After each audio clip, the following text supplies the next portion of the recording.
in addressing revenue recognition, the boards really had a key objective in mind, and that was to devise a single model that was applicable across industries and across boundaries. Can you highlight some of the key changes in the new revenue model? Well, I think the biggest change in the revenue model is that we're moving from today's model, which is based on risk and rewards, to a model that's more based on control. And the key there is recognizing that risk and rewards and control, while they were both part of today's gap, the way they're going to be assessed under tomorrow's gap is going to be a good bit different. And so a company that may be thinking about the new model and thinking it has no or little impact may want to pause and reevaluate given that shift in core principle, if you will. Oh, absolutely. I think it's going to be very difficult to let go of what we do today. As a company is evaluating the impact of the new standard, and particularly the knock-on effects to other parts of their business and operations, what are some of the things they should be thinking about? You have to step back and say, well, what else do I use those financial statements for? So it'd be things like debt covenants, for example.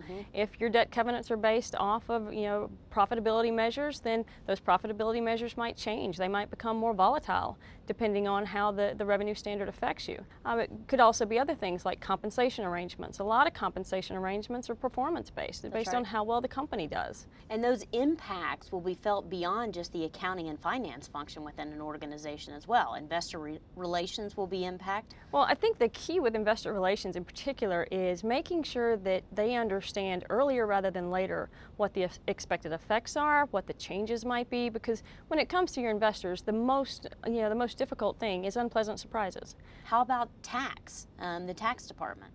We expect to see more volatility in a number of industries than we would have seen in the past. Well, when you have volatile results, then the tax planning that has been put into place for a company might not be as effective as it would be if you had a smoother trend, for example. So companies do need to go back and reassess whether their current tax planning strategies are going to be accomplishing their goals if the timing of revenue recognition changes. Another impact I could see from the new model is how companies structure their contracts as well, or even potentially their go-to-market strategy on services and products. Oh, absolutely, because a number of industries today we've seen, they developed their business strategy and their go-to-market strategy based on what the accounting literature said, because some of the rules around some of the different types of arrangements are so strict that that's going to be alleviated now, and so they'll be able to take a fresh look and say, do we need to bundle these things together? Do we have to sell things on a standalone basis or not? Another area companies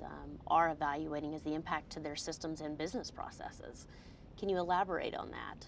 Yeah, I mean, again, when you have a change that is as big as this one, and an expected change in the amount of data that companies will need to be capturing, there's going to be a need to make sure that you've got the systems and processes and controls in place to be able to do that and do it well. Dusty, what should companies be asking? Where are we in this process? How much time do we think we'll need? What resources do we have to address these changes? Are those resources adequate? And back to the investor relations point, if your investor community is expecting you to reflect it over all periods presented, you probably want to know that sooner rather than later so that you have the systems and processes in place to capture the data that you're going to need to capture. What are companies doing now to prepare for this transition?